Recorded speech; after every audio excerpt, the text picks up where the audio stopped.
Welcome to another episode of the Ask Evoke podcast. I'm your host, Scott Johnston, and with me today is Kylie Toth. And Kylie's going to be firing questions at me that we have received that people are interested in answers for, and I'm going to do my best to answer them. I do want to acknowledge people taking the effort to write in to us with these questions. It's great. We love the engagement. We like to know that people are interested in learning about their training, and the quality and kinds of questions we're getting really demonstrate people are, willing to try to learn and are interested in figuring stuff out, which is exciting for us because that's one of our main goals here at Evoke is to educate people and help people with their training. So thanks again for all these great questions, and feel free to keep them coming.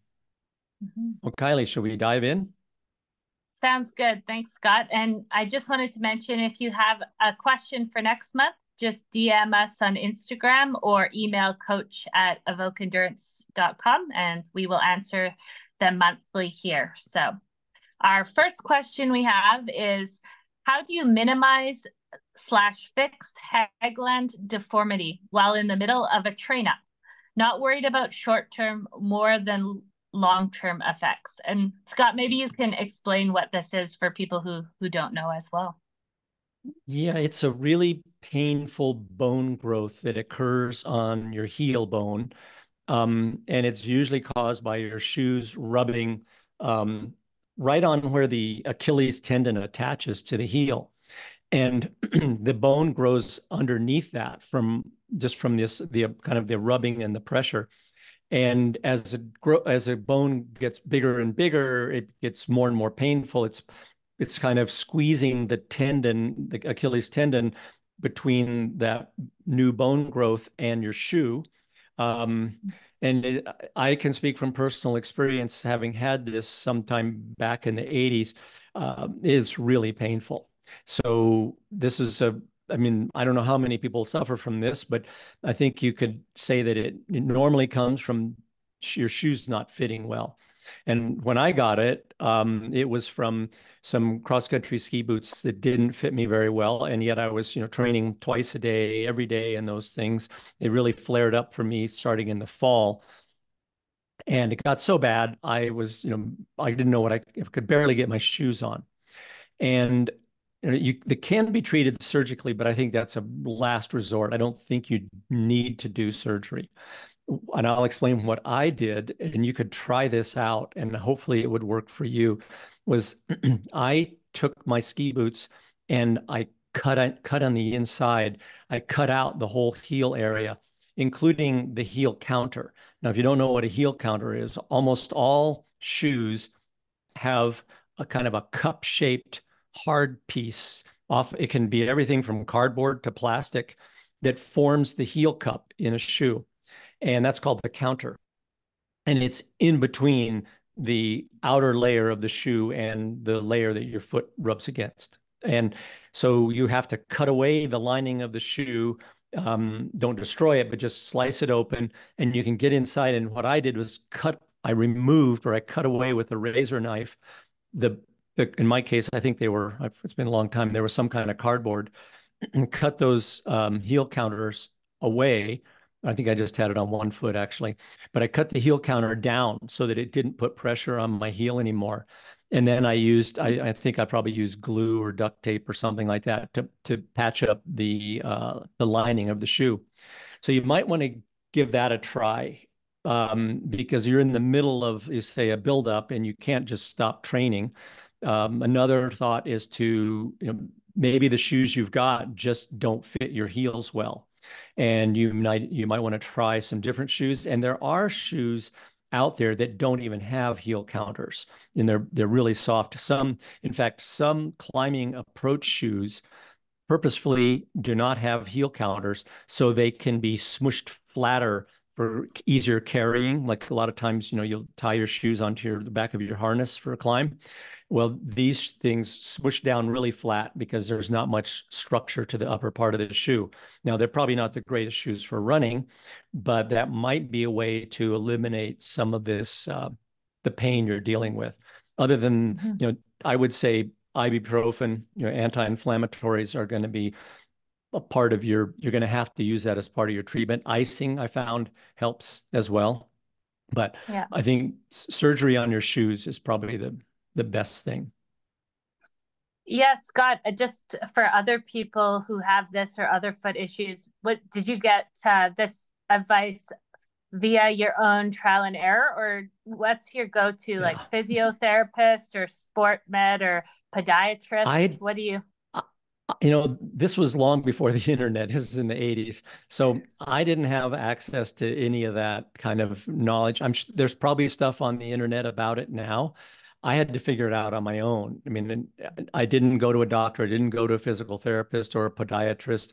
I was in the middle of a long training camp for most of the month of November when this really flared up and got bad.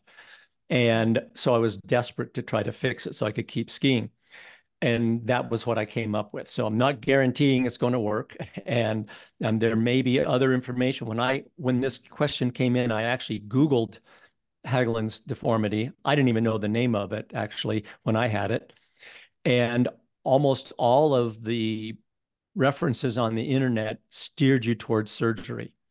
And I know that the bumps on my heels were enormous, like, almost well over a centimeter tall. So like, almost a half an inch. And of course, they get very inflamed and painful to the touch, and they went away once I ended up changing. I was skiing on Adidas boots at that time, and I actually changed to Salomon. And the next year, I had no problems at all, and the bumps went completely away. So I think it's the irritation that causes the bumps to flare up, and once you stop the irritation, the bumps will resolve and the pain will go away. But surgery sounds like a rather desperate thing because they have to get in behind the Achilles tendon. So you can imagine that's going to be a very invasive surgery that is definitely not going to help this person keep training in the middle of their buildup. Yeah, for sure. Well, if you have any more, if Scott didn't answer your question, just send us a follow-up email if you have more on that one. But let's move on to the next one. And someone asked us, what's the best way to cross-train for adventure racing, specifically with poor skills with biking? We don't normally train a ton of adventure racers, so this is kind of an interesting question. Yeah, and I think I will, because I don't know. I think many adventure races are somewhat unique. I mean, I'm sure there are commonalities between them. I don't know if all of them have biking or whatnot, but this, as Kylie just said, this is not our normal in our wheelhouse. But I can tell you speaking from a general, more training theory standpoint, you have to always train for the demands of the event. And so, for instance, if it's hot for your event, you're going to have to start training in the heat. If you lack skills, maybe it's swimming, maybe it's boating, maybe in this case it's biking, then you're going to have to train to build those skills. And the only way you can improve skills is by actually training those skills. And you can read about it, you can try to simulate it. But when it comes to especially something like mountain biking on rough terrain, bike handling skills are going to be really difficult to develop. You're not going to do it on a road bike, for instance. You can build fitness on your road bike, but learning to negotiate steep uphills and steep downhills, you're only going to be able to do that and in the real terrain and real conditions. And unfortunately, it's going to take hours and hours to become really proficient at that sort of thing, especially a skill like mountain biking, which entails, a lot of balancing. And, I know for me personally, when I get on a steep uphill, I often can't ride straight. And Kylie, you're quite an accomplished mountain biker. I'm sure you can relate to this. My front wheel is just wiggling from side to side, and I'm wandering all around on this. I'm trying to go straight up the hill, but I'm not pedaling even enough. I mean, that's a skill, and I just don't do it very often. But it jumps out at me as like, whoa, I kind of suck at riding up a steep hill on my bike. And, you obviously are very good at that kind of thing, but I assume you have spent hours and hours doing it. Yeah, for sure. This question is interesting because it involves a triathlon, so to speak, of activities usually. And I'd say, going back to fundamental training that you teach, Scott, is you do your threshold tests and get your aerobic system, whatever modality you're doing most, get that going, and then for sure just layering on the skill sessions once to twice per week. But for sure, for running and biking, again, the zone 2 and aerobic training is the fundamentals. And yeah, when I train mountain bikers, sometimes their training day is go technical descending for 3 hours. And I say, and if that involves shuttling in your truck, you do that because that is a skill that's very important for sports. Same with technical couloir skiing and stuff. I say, go build anchors, go rappel. We often overlook the technical side of our sports because we just train mostly your engines, but you're never going to succeed in your goals if they have a huge technical component and you're not working on it. Mm-hmm. Yeah, for sure. And unfortunately for most people, that's where, it's relatively easy to train fitness. I mean, we know there's a pretty simple formula. We've written books about it. We've got podcasts and thousands of words written about it. And, it's pretty easy to get the idea of how to do that. But when it comes to skills, I mean, there's really only one way, and that, but there's a multitude of different skills that you might want to have, like you were just saying, for, technical descents on a bike or technical descents on your skis. That's a set of skills. Like you said, if you can't build anchors successfully and rappel into steep couloirs, that's going to inhibit your ability to do that kind of skiing. So yes, skills can take years and years to develop. Mm-hmm. Mm-hmm. Yeah, and I think as endurance athletes, we have a opposition to not human powered because it feels like bad training. But there is a time and a place to ride the chairlift or drive up to the top of a hill to practice the repetitive volume you need for some of those skills. So just something I've thought of. Mm-hmm. Good. Our next question here is someone says, I have a short and long-term question with some personal context. For short term, I'm aiming to climb and ski a 3,000-foot, 35-degree couloir this spring. I have about a month before it'll be in good condition. After a season of zone 1, 2 running and ski touring with a few hill sprints, is a couple week muscular endurance phase, gym or water carry a good idea, or will it leave me too fatigued? What do you suggest to prepare for several thousand feet of cramponing? Well, I think you've almost answered your question for yourself. So what you need is muscular endurance training. And I think in this case, you should do it by uphill weighted carry, because that's essentially what you're going to be doing when you're booting up that couloir with heavy skis on your back and who knows what else in your pack. The problem is, you said you are how far out from this? You are, let me think. About a month, they said. About a month out. Yeah. 4 weeks. Yeah. Right. So that's a little bit of a problem, and we're going to try to help you work around it. But this muscular endurance training will make your legs pretty darn tired. That's how it works, why it works so well. So there'll be some residual fatigue. Normally, we would not want to do a heavy muscular endurance session within about 2 weeks of the event you were training for, so that your legs are not carrying that fatigue. In your case, that only gives you about 2 weeks or so of time to put the muscular endurance. Maybe you could squeak in 3 workouts over the course of the next month. where you're putting this heavy load on your pack and hiking, booting uphill. Um, so I would say that would be that's what you need to do. Unfortunately, I think you should have started this, a few weeks ago.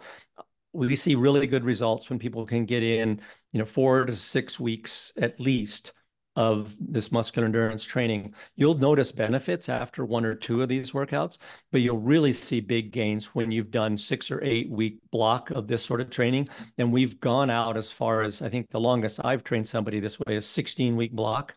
And then the effects of it last for a month or more after you stop. But you want to do this in a steep uphill. And if you don't have an uphill, I think he might have mentioned that he didn't. Is it this a person who said they didn't have a steep uphill? Can't remember. No, a different person. Okay. But I would, to make the biggest bang for your buck, given the time you've got available, I would go to the gym and use a stair machine. Boring as they are, that's about you're talking about skiing a 35-degree couloir, which is about probably 80% gradient. Well, that's almost exactly the gradient of a Stairmaster. And so it's going to be very similar to, kicking steps up a steep couloir. Whereas if you try to do this outdoors, it's very hard to find natural terrain that's that steep, outside the snow, if you're training, let's say, somewhere where there's no snow, because most trails are going to only be in the range of 10 to, a steep trail might be 15%. There are steeper ones, of course, but generally trails in the mountains are designed not to be too steep. So you won't get the muscular endurance effect on a 10-degree trail or 10% trail. So yeah, I would say hop on this right away. See if you can get in 2 or 3 sessions. And the next time you've got a goal like this, try to start this sort of training a few weeks earlier. Yeah, and I don't know if it's realistic for this guy too, but again, the specificity principle applies. If you can get boot packing a little bit outside, there is a technique to it too. I just did a large couloir with a friend and very fit, but her boot packing technique was really inefficient and so petered out. So I think if you could get on snow a little bit as well and just practice that movement, that's good too. Yeah. Another technique thing. Yeah. Yeah. This next question is from Dwayne, and I'll give a little bit of context.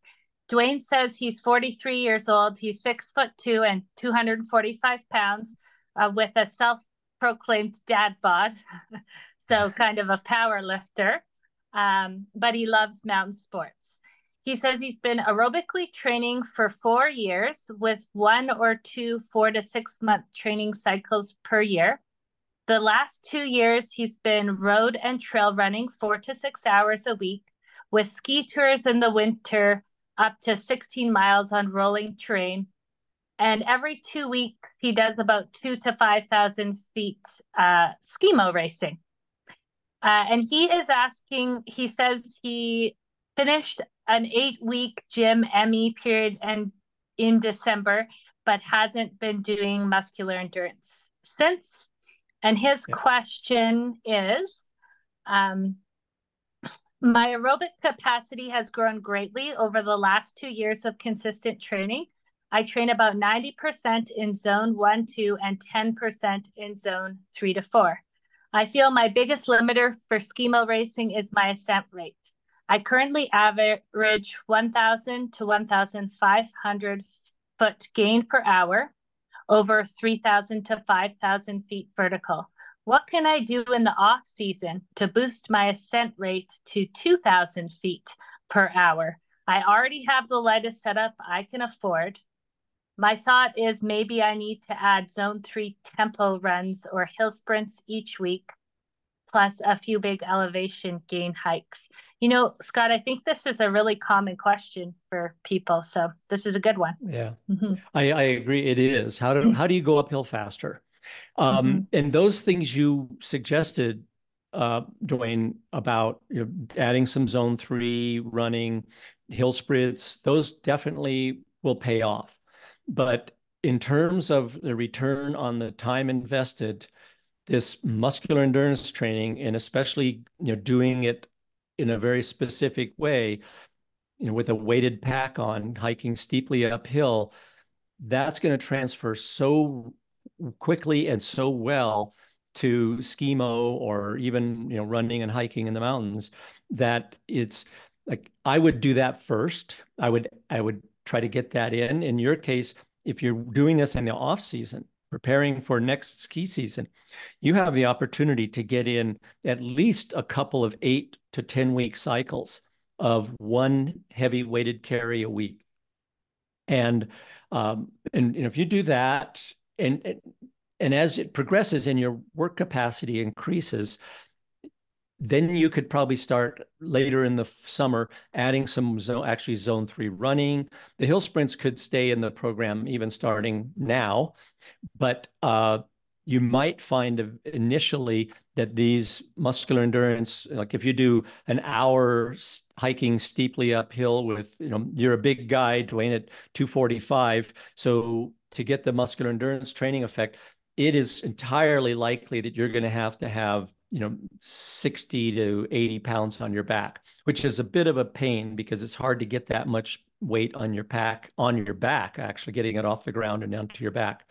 It can be done, but to get the ME effect, you're going to probably need a pretty darn heavy pack. But if you do that, and before you dive into the zone 3 training, you're going to get much more out of that zone 3 training later, which will help you the zone 3 training will be very important for your ski racing. No question about it. But if you lay a foundation of muscular endurance over the summer, and then in the fall, start adding, like uphill zone 3 unweighted, that will be really, you're going to go into it so much stronger that you'll get a lot more benefit out of the zone 3, that unweighted, the more traditional zone 3 interval training. Yeah, Scott, I can definitely see by this gentleman's body type with his description and he said his body type is dad bod meets power lifter, that he's probably quite strong. But can you just speak a little bit to the difference between maybe like a 3-rep max squat and muscular endurance? Because I think people might think, oh, I'm super strong. Yeah. Why would I need to go do that? Well, and then it's great if you are strong. If you have a good base of leg strength to begin with, then it's good and it's bad. It probably means you're going to have to carry a lot heavier pack in order to get the muscular endurance training effect. Whereas if you don't have particularly strong legs, we have people who you can get a decent, if the hill is steep enough, and this is something I talked about just a moment ago, where getting on a stair machine or some natural terrain that's at least like 30% grade, you can get a good muscular endurance training effect even with, let's say, 15, 20% of your body weight. But when you're very strong, it's either going to take a much steeper hill or a very heavy pack. So I'm working with a woman in Chamonix who's a professional alpinist, and she's preparing for a big trip to the Karakoram range right now. And she's doing some muscular endurance training, and so she today was using, just did a workout today, a vertical kilometer using 50% of her body weight. So, for you, Dwayne, that would mean a 120-pound pack. That's brutally heavy. Not so much that you couldn't carry it on your back. The problem is getting it on your back by yourself. Usually when you're putting on a heavy pack, you kind of need to have somebody help you get it up and off the ground. So, but the difference, Kylie, that you were just asking about is we need to have you be able to produce a fairly high percentage of your 1-rep max, but do it for thousands of steps at a time. That's what muscular endurance training is. And so the higher the percentage of your 1-rep max, obviously, the more muscular endurance you're going to get from this workout. But you need to use Well, maybe instead of going all down the muscular endurance rabbit hole, Kylie, we should just refer people to, we've got a very detailed and long article like on everything you need to know about how to do muscular endurance training on the website. And I would refer people to that. But the basic idea is you have a heavy enough load and a steep enough hill that the limitation to your uphill speed is local fatigue in your muscles. Like your quadriceps are going to be burning. It's not your breathing, not your heart rate. In fact, you don't even need to worry about a heart rate monitor in this. You just want a heavy enough load that you go, whoa, I can't go any faster. And I could carry on a conversation right now, but I can't go any faster because my legs are the limiter. Mm-hmm. And for most Yeah. people, this will happen around, everywhere from 10% to, 25% of body weight will usually get the job done. But with your powerlifting background, Dwayne, it's likely. I trained a guy who was ex-professional football player, of course, had incredibly strong legs. And yeah, he was having to use like 120, 130 pounds in preparation to go to Everest, which is, again, brutally heavy, hard to get on your back. Mm-hmm. Yeah, and Dwayne, you mentioned you're still doing some sprints. I think that's an important component as well, and especially as you move into ski season to get your ascent rate up is actually just the cadence of your movement. I actually have a few teammates that ski with a metronome or music that's a certain beat to get their leg speed going properly. So that might be also a weakness of yours is just actually moving your feet quicker and something you could experiment with towards fall once you have the muscular endurance strength to do it. Mm-hmm. All right, our next question is from Ankur, and Ankur says, in order to build an aerobic base, if long duration training is being done in heart rate zone 1 3 times a week, what would be the minimum duration of training session you would recommend to see some adaptations? The activity performed during the training session is an uphill hike. This is a common question I get from people. What is the least amount of easy training I can do to see a movement in my heart rates?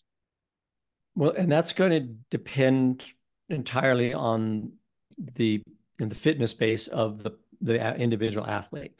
So there's really, if you have someone who's a complete beginner and hasn't done aerobic base training, 2 or 3 hours a week will move the aerobic needle. But if you have somebody who's been, has a history of aerobic base training, we could be talking about, 20 hours a week that to really improve their base. And eventually, this is something to keep in mind is that, this aerobic base training, it has a limitation. You can't just continually build it forever and ever. Eventually, you're going to reach your genetic limitation, and that's it. That's when we start talking about adding more intensity. When we get to the 10% rule, the spread between the top of zone 2 and the top of zone 3, you need to add intensity, because aerobic base is only going to get you so far. Just as a refresher, the reason we call it the aerobic base is it's providing a base of support for other training to go on top of it. Now, the problem for most people is that they don't even have a base. So that's why we want them to focus so much in the early stages on developing that base, because the bigger the base, the more you can pile on top of it. Just like, you can think of that metaphorically like the foundation of a house. The stronger the foundation, the bigger the house you can put on top. But, I think that, if you can do 3 hours a week, sounds like you've been doing that for 3 months. If you continue that, probably, now, since you've been consistent with it, you're probably not going to see a significant or any improvement. Something has to, your body has adapted to that type of training and that volume and that intensity. So you're going to need to do something to stimulate your body to go beyond what it is. And that can come from an increase in volume or an increase in intensity. Now, I would recommend using, if you've been able to handle 3 hours a week in zone 1, I would recommend shifting up to training in zone 2, rather than what you've been doing in zone 1. That's going to raise the intensity. You don't even need to change the volume, and you could hold that, I think, for 6 or 8 weeks and probably see really significant gains just from 3 hours in zone 2. But eventually, you're going to plateau with that kind of a volume if that's all you can manage to get in, because your body will adapt to the training load. And once it's adapted to that load, it's going to say, well, that's good enough. I don't need to do anymore. I don't need to adapt anymore. Now, if you can do this is 3 1-hour sessions, that's great. If you can fit in, maybe one's on the weekend and you can fit in a longer session and the other 2 can be a little shorter, that could even be better. I would say the minimum length that you should shoot for is probably 30 minutes. This is aerobic-based training is something that responds very well to increased volume. And so, the more volume you do, the more benefit you're going to get from this. I understand that most people are not, they don't have 20 hours to devote to this in a week, but we see really big gains from people who can consistently hit in the 6 to 8 hours per week. Often a lot of that will come on the weekends when they've got more time. Maybe they can be out for two hours at a time. So yeah, that's another thing you might want to consider, Onkar, is doing some of these sessions in a fasted state. First thing in the morning before you've had any calories at all. Now, because you're doing these at a very low intensity and you're only doing 3 sessions in a week, I'm guessing, or roughly 3 hours total, you should have plenty of time to recover from those. I don't think recovery will be an issue if you do them fasted. But we found that when you're a low volume aerobic based training coupled with doing them fasted will speed up the process of aerobic capacity building, because you're basically signaling to your body that there's not enough glycogen on board, and so it starts to get better, develops more aerobic capacity, start to better at using fat. Mm-hmm. I hope I answered all that. Yeah, that's a great question. And yeah, I think you did, Scott. And I would caveat that it's probably highly nuanced with where you are on the scale of like aerobic deficiency or your heart rate profile too, as to quantity and what zone to do it in. So again, we say this all the time, but do those heart rate tests online that we have articles on there. They're really, really helpful. Okay, our next question is about running, and it's from Martin. And Martin says, I have a question regarding training for my next 100-mile race. It's 13 weeks out and has 22,000 feet of climbing. I listened to your podcast with Tom Evans when he was training for UTMB 2022. You mentioned a progressive treadmill workout he would do. I don't have a treadmill, but have a nice climb locally, which is just over a mile long, 651 feet, and a 10% grade. Thinking of doing a weekly tempo rep on it. Also, what would you advise to keep a threshold session a week leading up to the event? And he goes on to say he struggled with this race in the past 2 years and really wants to give it his best. He's 51 years old and usually runs between 10 to 16 hours, 10,000 to 14,000 feet, 80 to 100 miles per week.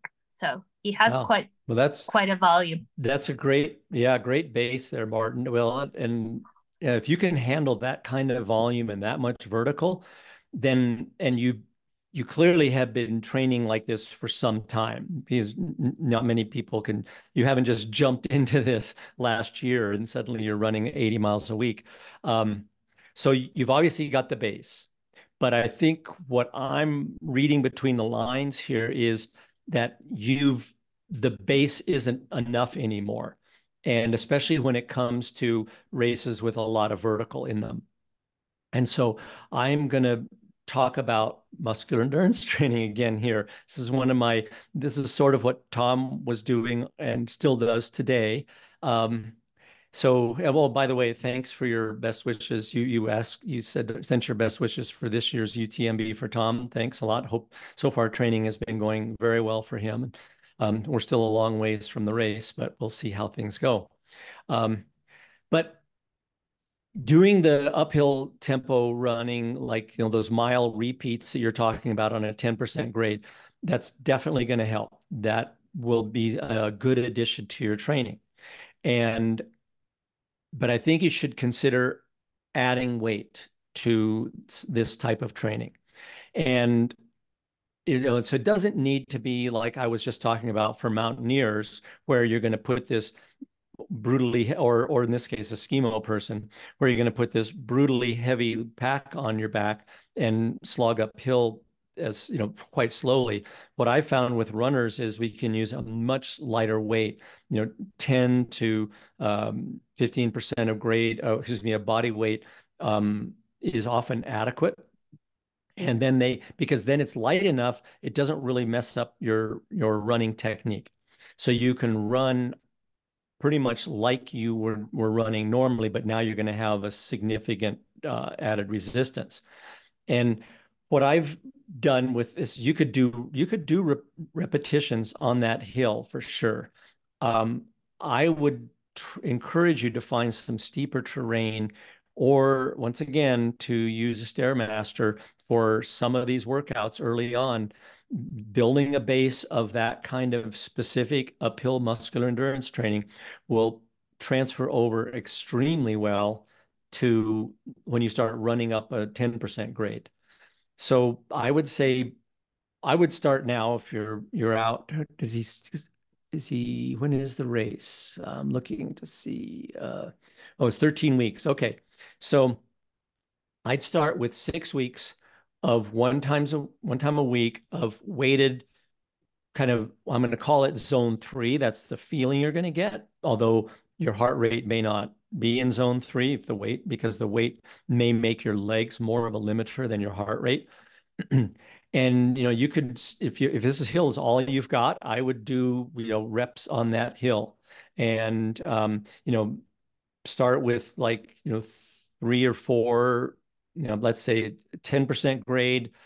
I'm guessing that's gonna, and it's a mile long, and you're probably talking about 10 minutes would be a good time to run up that hill. And you add some weight to it, it might slow you down to 12, 14 minutes.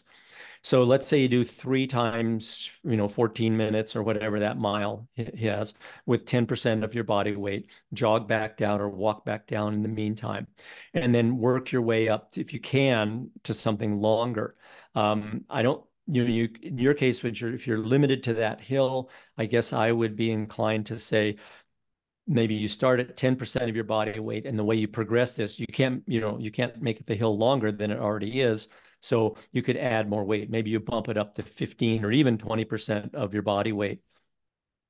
But I would do that for about 6 weeks. And I think you're going to find your legs become much, much stronger going uphill. Then drop the muscular endurance training or this type of weighted training and go back to that same hill and do your mile reps without any weight on it for the remaining probably 3 to 4 weeks. You probably could get 3 or 4 workouts there before you need to taper. And I think you're going to find that those hill reps feel a lot easier then.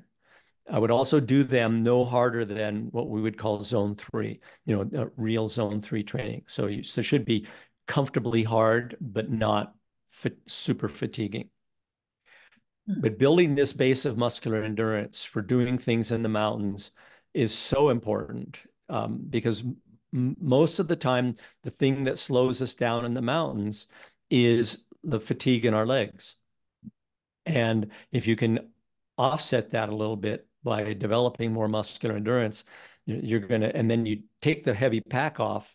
When you start running again, you're going to feel that you'll feel the benefits right away. In fact, I think one of our questions coming soon even addresses that. There's a lot of muscular endurance talk today. Yeah. But that's good. I really think it's one of the best training methods that I know of. And I use it with everybody from, folks that are, fairly low grade and just beginning, and to all the way to, some of the best ultra runners in the world use the same exact protocol. It won't be an exact formula, but they're all doing muscular endurance training at some phase in their cycle of training. Yeah, you're right, Scott. Our next question is again muscular endurance, and I think leads into it nicely. So I'll just dive right into it. It says regarding the intensity of muscular endurance workouts, what level of DOMS, delayed onset muscle soreness, afterwards is acceptable? What should the soreness level be like in the following 1 to 6 days to guide the athlete in either decreasing or increasing the intensity of the next ME session? Well, this is a great question because we've had people who, let's say you're going to embark on doing that gym ME progression that's in the books and it's on our website. Those workouts, they feel really easy. The first time you do them, you're thinking, how can this do anything? Now, but what happens is most people will then wake up the next day and walk funny. They'll be in so much pain. They'll have a hard time sitting down, getting up, going downstairs. I see it all the time. So the reason that the DOMS is so significant is this stuff packs a really powerful training punch for the time spent, and you need to treat it with respect. And so I would try to, if you've got DOMS that's lasting more than 2 days or so, and it's really beginning to affect your training, then clearly you went too hard. You either, were jumping too high and being too aggressive in those workouts. Maybe you were adding weight. I've had people get excited and, even after 2 workouts, they want to start putting on a 10% of their body weight in a weight vest, and that's going to make you very sore. So if it's lasting more than 2 days after the workout, then you need to scale it back, whether that means being less aggressive in those ballistic movements, or if it means doing fewer sets of 10 reps. Do whatever you need to do, but you don't want to be crippled for 5 days after one of these things. Otherwise, it's going to have such a negative effect on the other training you do that you're not going to get the full benefits from it. And it's surprising how big the gains are from even just a little bit of muscular endurance training. So just, treat it with respect. That's what I have to say about this. Yeah, a common question we get with this too, I find, is people always ask me about their heart rate with muscular endurance. And one thing you've said to me so many times is when you're doing muscular endurance, it's about your leg fatigue, not exactly the heart rate zone you're in. So yeah, feeling your legs working as opposed to getting fixated on the zone. Mm-hmm. Absolutely. Yeah. Whether it's, weighted uphill carries, which usually the weight will be heavy enough that your heart rate will be suppressed. Whereas in the gym muscular endurance, because of the ballistic nature and all the jumping around, you can jack your heart rate up pretty high, but we don't care if it goes, up into zone 3 or above, even above. It usually won't get that high because you're only doing 10 repetitions. But don't worry about heart rate in these workouts. It's not what it's all about. Mm-hmm. Yeah, another piggyback to this about monitoring, because I think this question is about progressing with ME.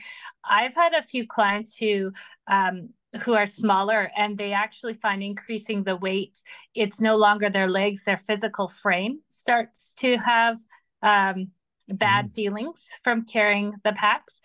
I've suggested they stay at the similar weight, but maybe increase their tempo a little bit. What would you suggest to maybe a smaller athlete or someone whose limitation becomes just physically holding that? Do you know? Mm-hmm. Yeah. Like even, most of the people I've had that use the gym muscular endurance training, and again, I've used it with every level of athlete there is. It's very rare that we'll be doing more than, let's say, 20 pounds, so like, 8 or 9 kilos. So that shouldn't be so much for even a relatively small person. You know, 10, that would be 15% of the body weight for somebody who weighs, let's say, 160 pounds or so. So I would say 10% of the body weight should be manageable. And if it isn't, it might mean that, yeah, your shoulders need to be a little stronger to carry a pack. Another thing that helps is to have a tight fitting weight vest and not use a backpack, because it's really hard to get a backpack that sits nice and snug against your back and doesn't let the weight bounce around. And that's one of the areas I think people could, you know, have a, you know, even holding dumbbells in your hands, I think would be better than having a loose fitting backpack where the weight is bouncing around.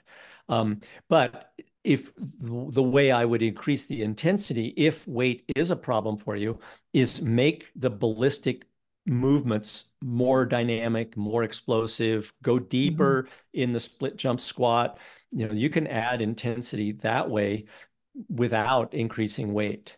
Like when I get started on a new cycle of this type of muscular endurance for me personally, I have to be really careful. I'm a super slow twitcher and I get really sore from this stuff. So I start off with maybe 4 sets instead of 6, and I only go, you know, what I would say like 75% in terms of the depth and the explosive nature of the movements. So, you know, don't just dive right in there and you know, do 6 sets with really deep movements. But the way I would add intensity is to increase that explosiveness. Yeah, Scott, I should have qualified. It was more rucking or weighted carrying. I was talking about uphill than the Oh, gym. the uphill. Oh, sorry. Yeah, Yeah, sorry. yeah. Then in No, that that's good. case, yes. Yeah. If you get a really, you know, like for this poor guy that we were just talking about, that might have to be using a well over 100-pound pack here, Dwayne, that, yeah, that's going to bear on your shoulders a lot. And that, you know, I don't know what you can do about that. I really Yeah. don't. Yeah, maybe just a proper fitting backpack, and also looking at the demands of your goals. Like, if you're going to do a mountaineering trip, you might not need to carry a huge amount of weight too, I guess. Those are things You know, and I think to you think can, about. I think, yeah, and I believe you can get a significant muscular endurance training effect even without, you know, going right to the red line with this stuff. You know, again, I'm not that strong. And what I notice is what I do, especially if I'm just starting out on something like, you know, let's say weighted muscular endurance uphill, I'll start with a fairly light weight there too. I won't be, and I'll find that my legs get that burning sensation. I am limited in the speed I can go uphill by my legs, even with something in my case of, you know, 15 to 20% of my body weight. I'll notice that, like, oh boy, okay, I need more of this. And so, you know, don't think that, you know, you need to have a 100-pound pack on your back to get this effect. Start more gently.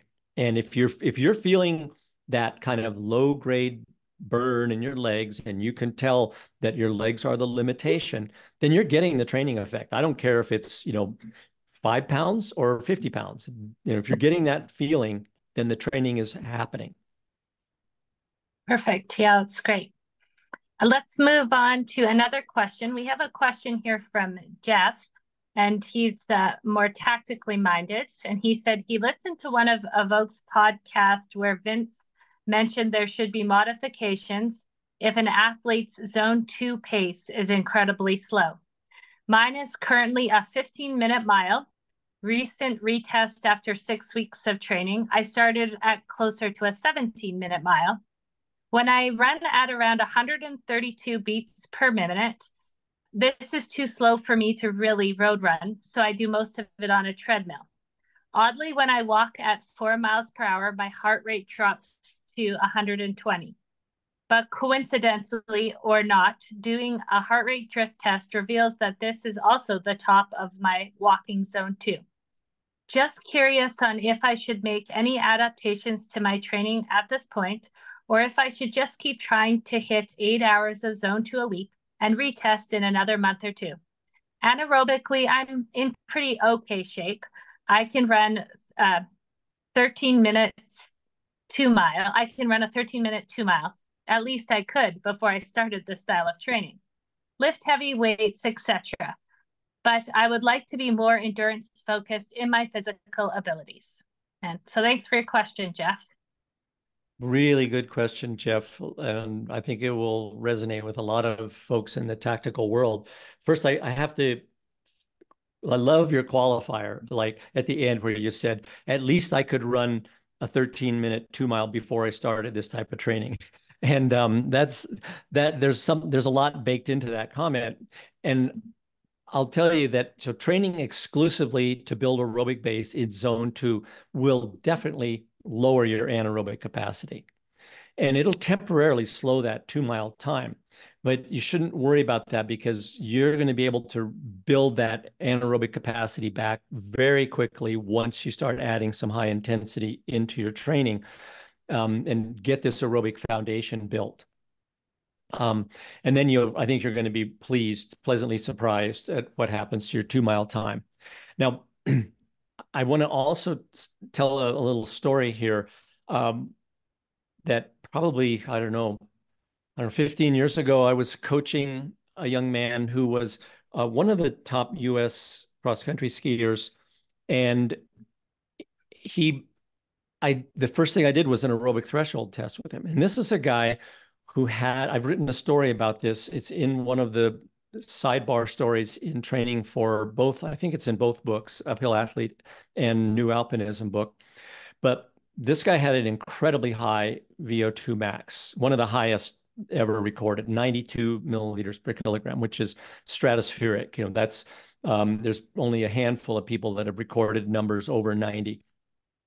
But he was not competitive at the world-class level and barely competitive at the national level. So what I did with him was I had him do an aerobic threshold test, just like we're having people do every day now. And what we found was that his aerobic threshold pace or his aerobic threshold heart rate, and he's a young man, he was probably in his mid-20s at that time, and his aerobic threshold heart rate was 135.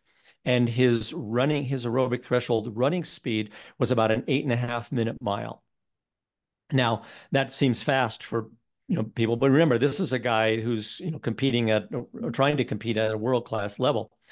And so what I told him is I said, hey, you don't have his aerobic capacity was low, despite having a really good top end. He had a great top end, no bottom end. The foundation wasn't there. The base was not there.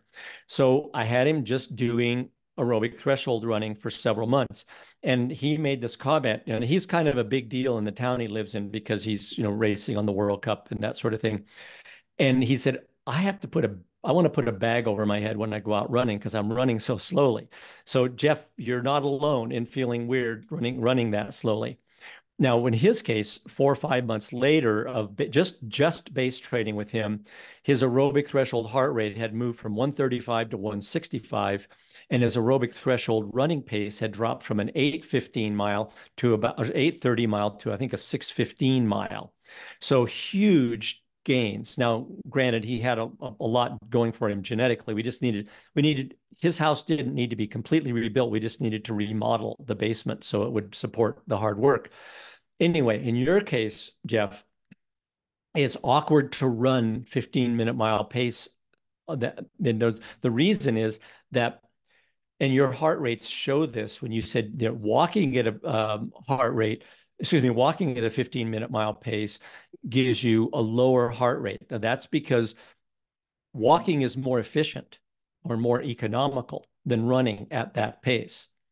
And there's been a ton of studies that have compared where do you transition from walking to running at what speed.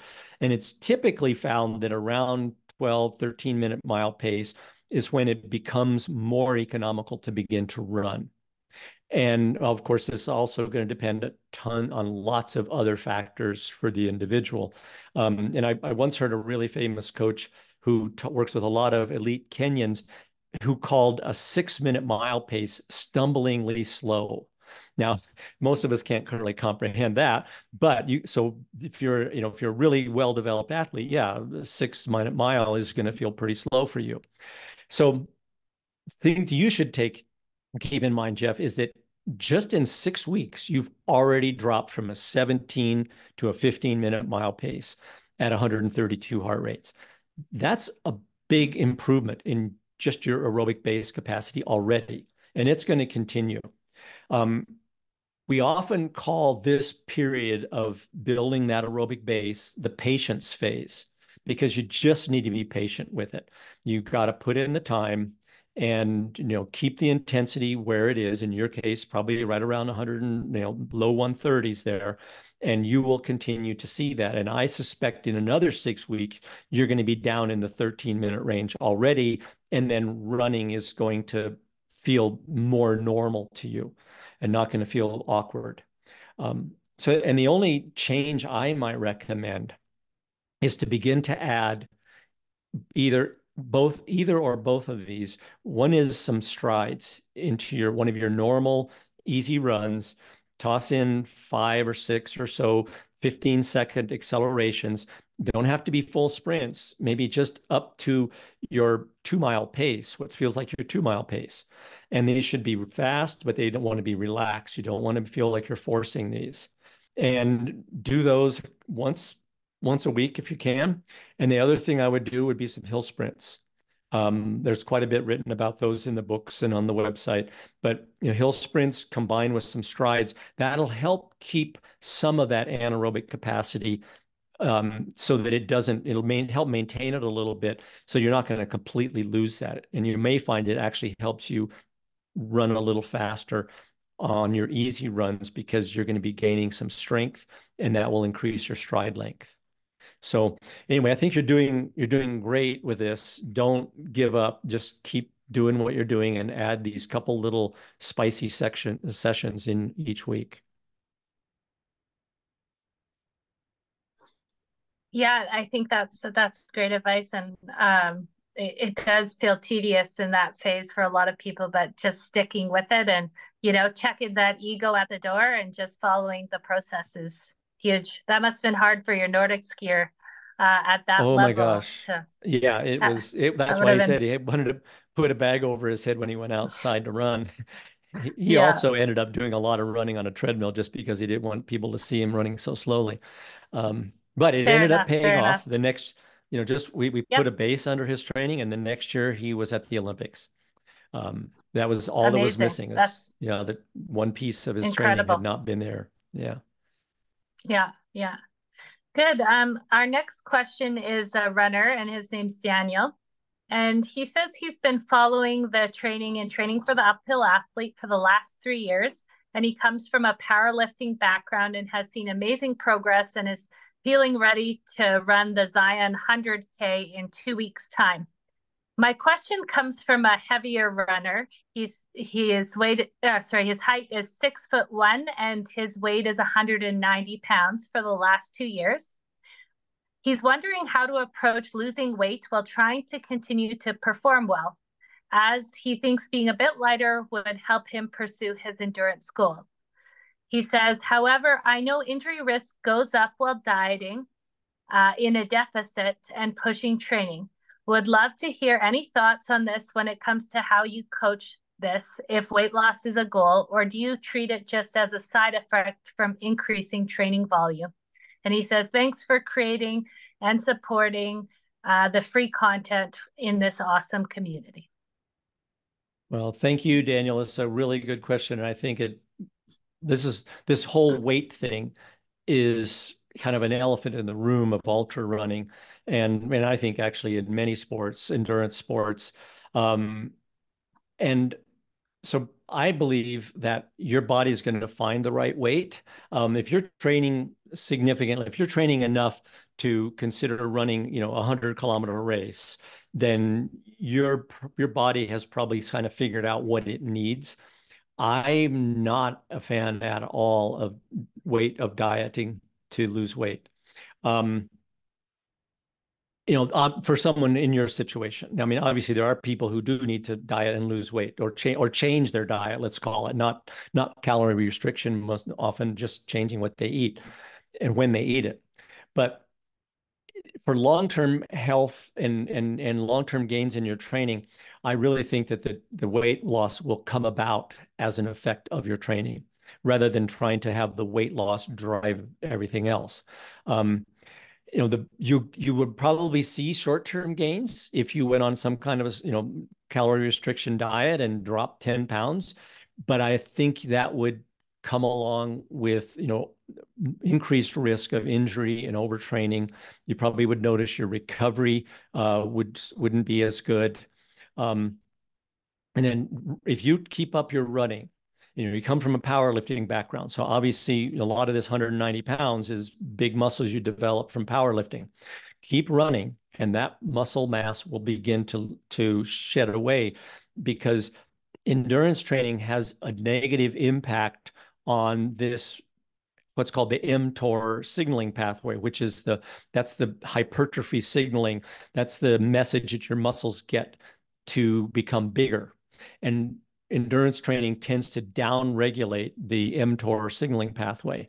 And that's one of the main reasons that you'll see people who are in speed and power sports or bodybuilding or powerlifting, they traditionally steer clear of endurance training because it will cause, it's going to offset some of their attempts to gain muscle and strength. So I think it'll come off slowly. Maybe you're going to maybe this is your limit, or maybe you're so lean that you're at your limit and it's not going to go much lower than that. But you should take some comfort in the fact that one of our coaches, Jack Kunzel, who's been racking up, mountain FKTs all over the world, he's also 6'1" and he weighs 185 pounds.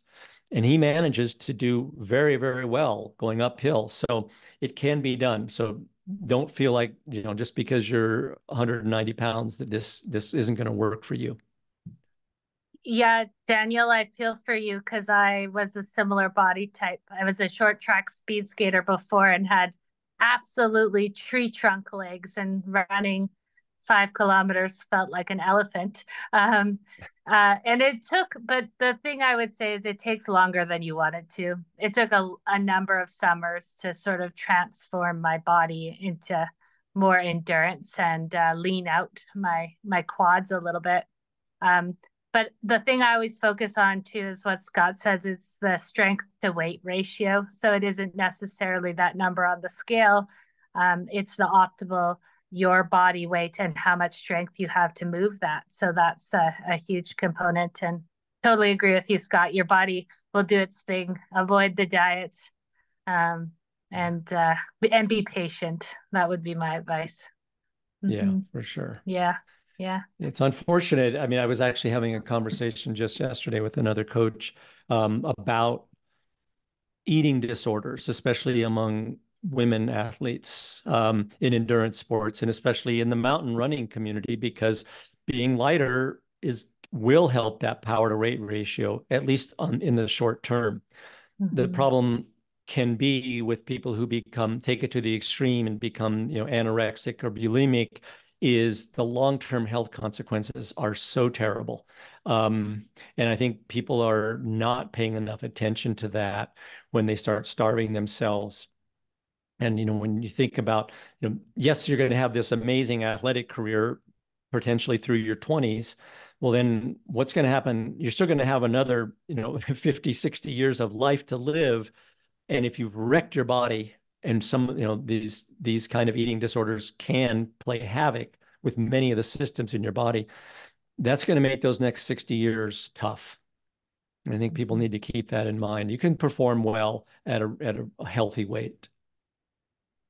Yeah, for sure. Short-term gains. But even then, I found with my history as a female in sport and observing it too, especially if there's any sort of zone 3, 4 in there, your primary fuel is often glucose or carbs. And if you're calorie restricting and your muscle glycogen is already depleted on the start line, your performance will decline too. So Yeah. I really encourage younger athletes or people who are interested in this to really understand what your body's using for fuel, because not eating makes zero sense for performance, for energy availability. Mm-hmm. Yeah, Yeah. for sure. Yeah, good. Our next question here is here it is. Hi, another question about the training for the new athlete plan. What are your recommendations? New Oh, alpinism, sorry. but that's okay. Yeah, Just sorry. correct you there. Sorry. Thanks, Scott. Um, it's often referred to as TFTNA, if people see that anywhere as well. That's what I was Yeah. reading off of. What are your recommendations for someone who wants to generally improve in their mountain fitness, mountaineering, ski touring, rock, ice, mixed climbing, mountain biking, but doesn't have a specific event they are training for? I just finished the 8-week transition phase. Should I keep going with the plan, 20-week base phase followed by 4-week specific phase, and then restart the whole plan after a week or two of rest? Or is that training plan really just set up for a specific objective? So they're referring to the plan that you have in training for the new alpinism. Right. And Mm-hmm. this is a good question to segue into talking about training plans. And so it's pretty hard to write, or it's pretty much impossible to write a general training plan. What makes training plans feasible is having at least a specific goal that you're targeting, because then we can rule out a whole bunch of variables, and we can, we have some hope of getting prepared for that, whatever that goal or that event is. Whereas when you start mixing modalities and your goals, everybody who's going to be coming into this, or often, are going to be they're going to be bringing different desires and goals. In your case, it's mountaineering, ski touring, alpine climbing, mountain biking, and rock climbing and ice climbing. There's a whole host of things you're wanting to train for. It's not possible to have a training plan that can address all of those things. So that's something you have to understand right away, that when you get away from a specific goal, then it becomes more and more challenging and basically impossible to write a plan.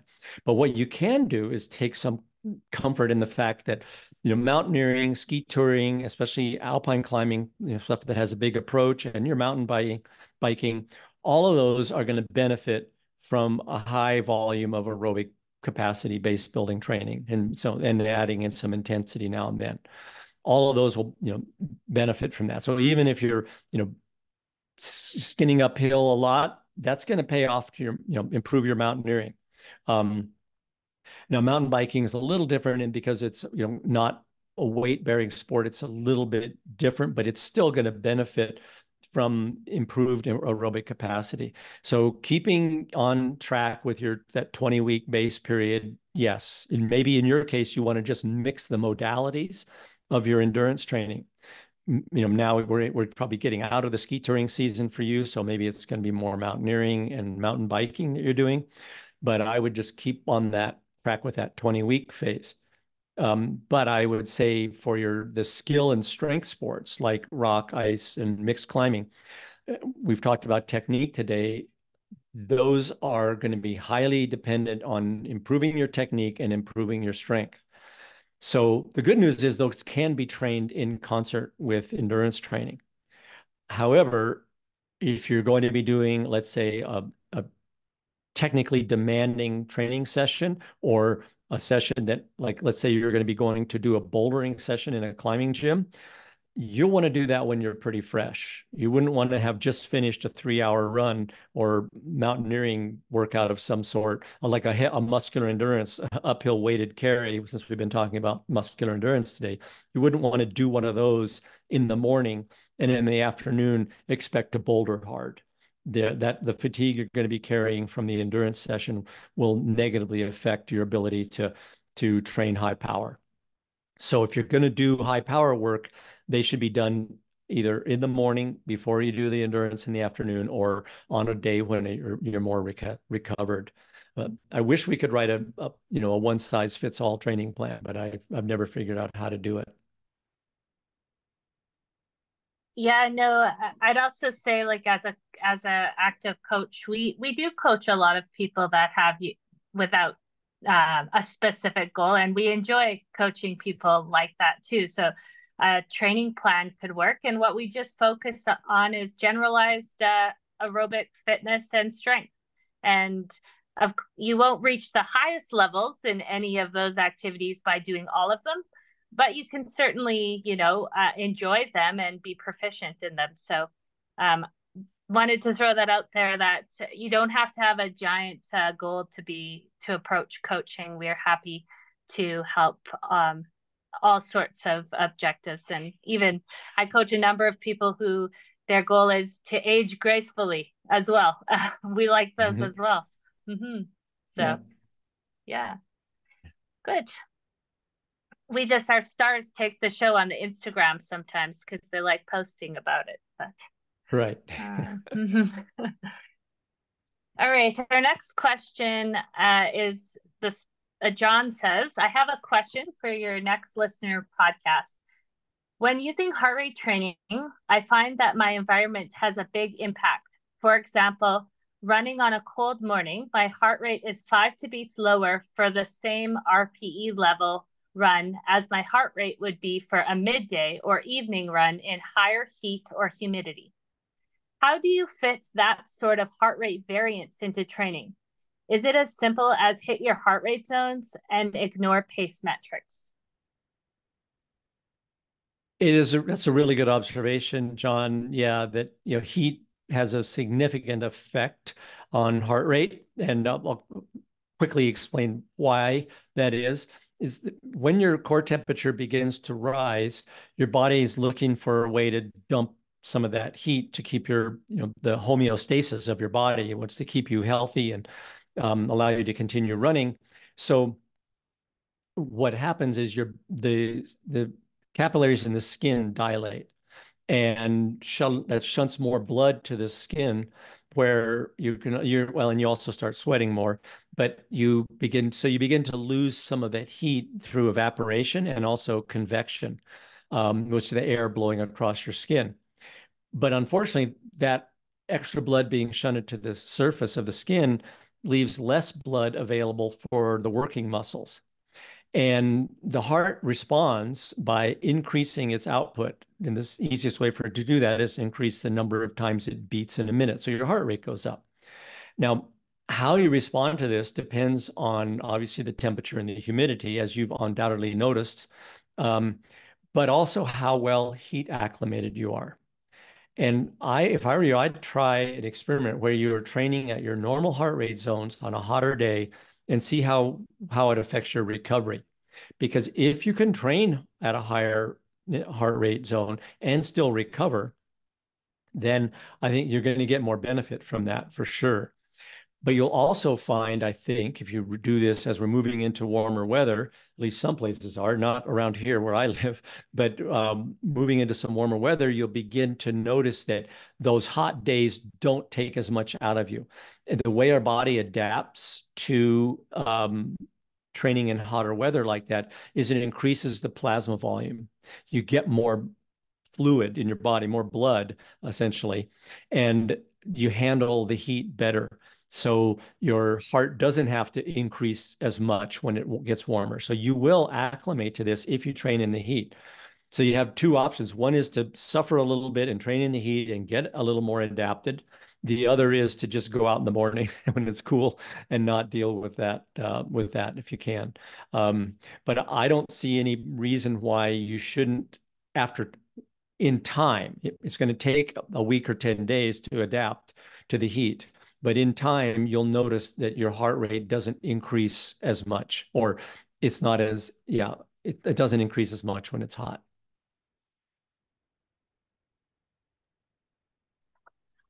Great. Our next question here, Scott, is I think from a Canadian because it's in kilometers. And he says, it says, hi, Scott and Kylie. I have a question for you. I run around 80 to 100 kilometers weekly. My easy pace is 5 minutes 30 per kilometer. Have noticed that I'm noticeably faster, 5:15 per kilometer for the same perceived effort and heart rate after completing either an ME workout or just doing some simple exercises like 5x10 squats.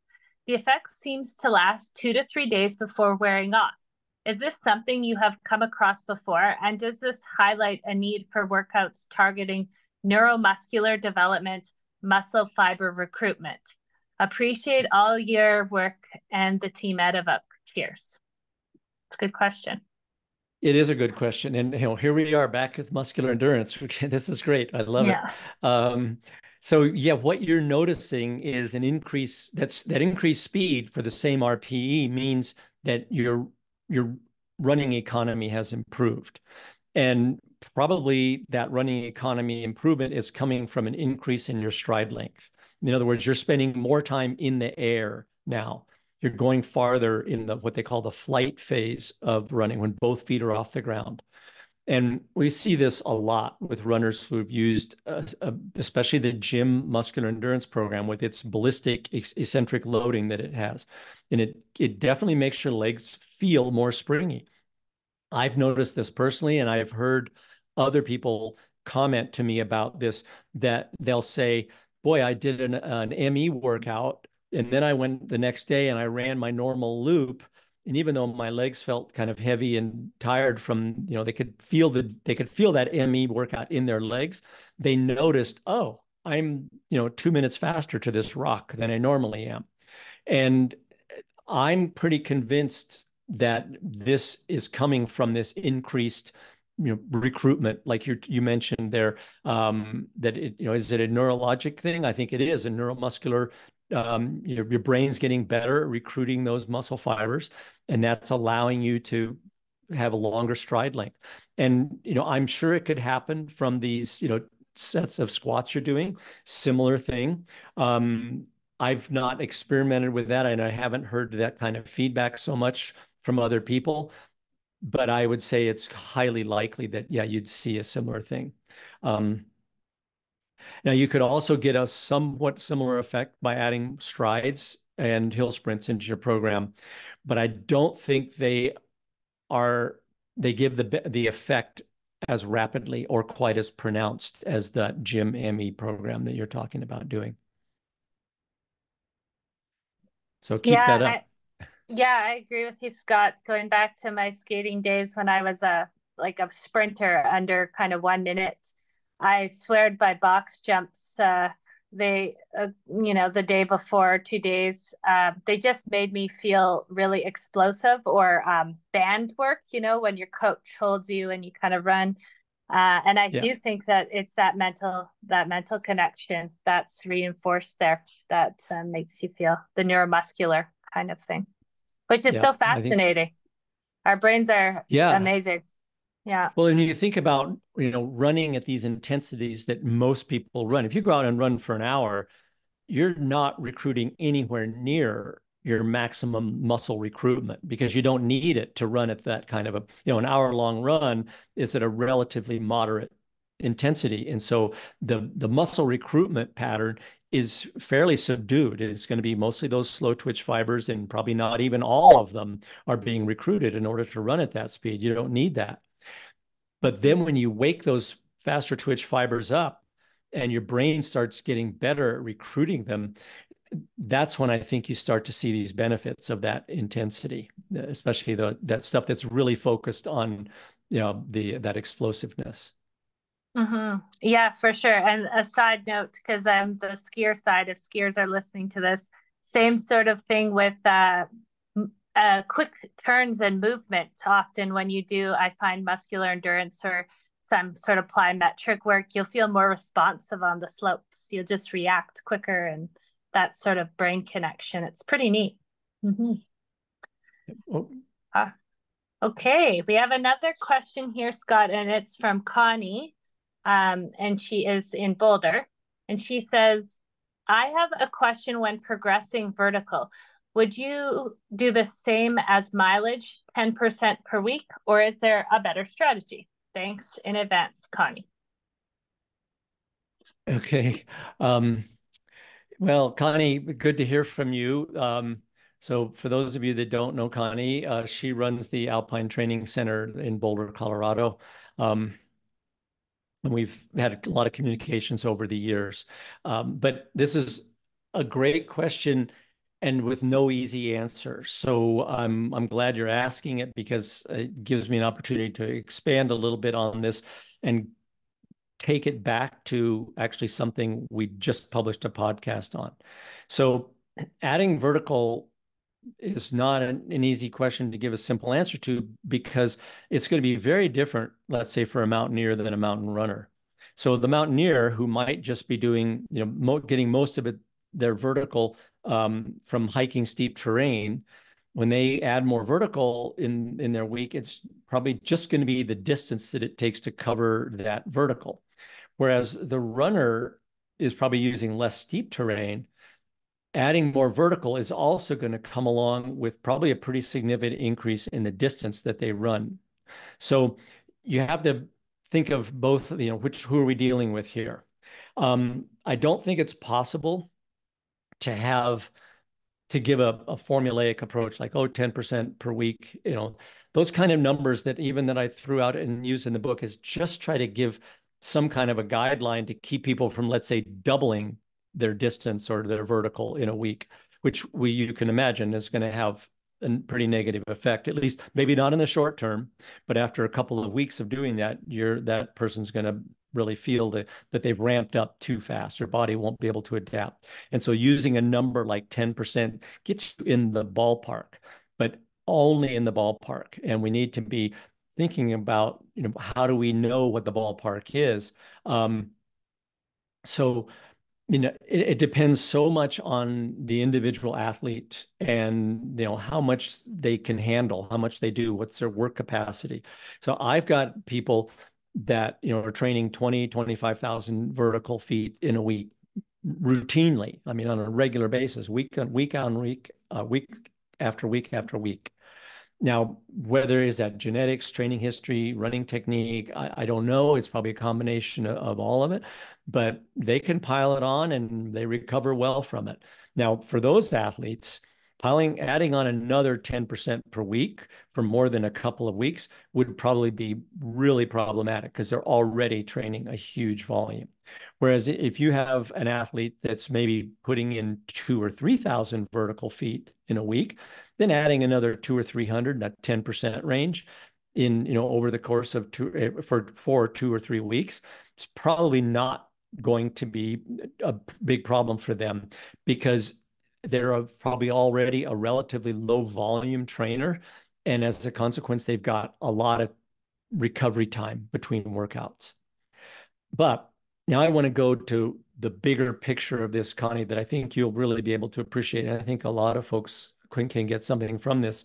So I just released a podcast discussing the difference between external load versus internal load. So this idea of the amount of vertical per week, or let's say the 10% increase in vertical per week, those are both what I would term external load. That's the work you're going to do. And that's relatively, you could throw that out there and say, okay, we're going to increase 10% next week. You did, 5,000 vertical this week. Well, next week we're going to do 5,500.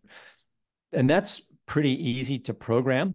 But the question is, like, what is the response of the individual, of that particular athlete to that increased or to that external load?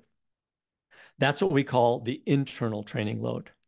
And so whenever we prescribe an external load, you have to pay attention to what the internal load is. How is that affecting the athlete? How are they recovering? How are they handling it? Because we're not machines. And it might be that one week 10% is fine, and another week 10% is too much. Maybe they've got other things going on in their life.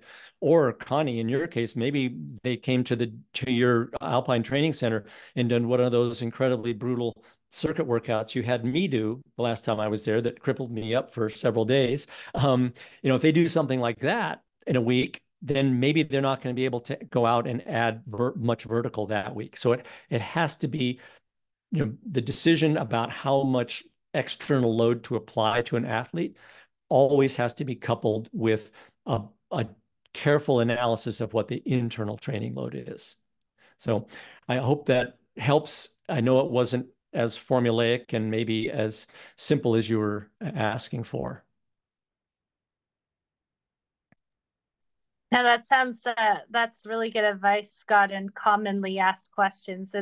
Everyone would love to just have a formula of a percentage to do things, but as you say, we're not robots, and coaching and training is art and science. So I think that's some good advice there. As an athlete, Kylie, and I think most athletes can relate to this, there will be certain weeks where you're just feeling really good and you can handle a lot more work. And you may not have any idea why that's happening. We all have good days and bad days, and sometimes it'll last a whole week and you're just thinking, wow, what is going on? I'm really feeling strong this week. And then another week where the same training load could be too much. And we're so complex that trying to figure out what those things are, what it is that's affecting that's making it so that what was 2 weeks ago, it was a fairly, you could handle that training load, that external load, no problem. And this week, maybe it's, other stresses in your life who we don't know. But that same external load is too much. And so if you just think external load all the time, you're like, let's say you're a compulsive type A person. I know nobody who does these sports is compulsive in type A. Oh, no, not me. Definitely no. Not Scott. But let's say a person was just picking somebody randomly, and we said they're a type A person, and they go, well, heck, 2 weeks ago, I did this training load and I felt just fine. So this week, even though I feel terrible, I'm going to keep doing that same external training load because I was doing it 2 weeks ago. Well, that is, to me, that's poor. That's going to end badly. That is not smart training. So pay attention to how you're doing, what you're in that podcast that we just released. I talk about ways of monitoring internal load. Yeah, and this is also part of the reason that professional athletes or high-level athletes, we train almost year-round, other than a little season break here and there, and why we encourage people to start training way, way, way before your goal, because we can't prescribe an exact progression, and it's always better to progress kind of gradually and as tolerated. And if you put yourself on a tight timeline to climb a mountain or do a race, you're setting yourself up for a harder road than if you give yourself a few extra weeks to adapt more gently. So I think the sooner you can start on a program before a goal, the better. Yeah, for sure. Yeah. Well, that wraps up this month. I mean, there we went, almost hour and a half or so. These are great questions, folks. Thanks a lot. We really appreciate your engagement and your interest in learning. And it's fun to be challenged by some of these questions too. Keep them coming. Send us our questions again via DM on Instagram or Facebook, or coach@evokeendurance.com, and we'll be back next month to answer them for you. So it was nice to talk to you, Scott. Have a good day. Good seeing you, Kylie. Okay, bye-bye. Bye.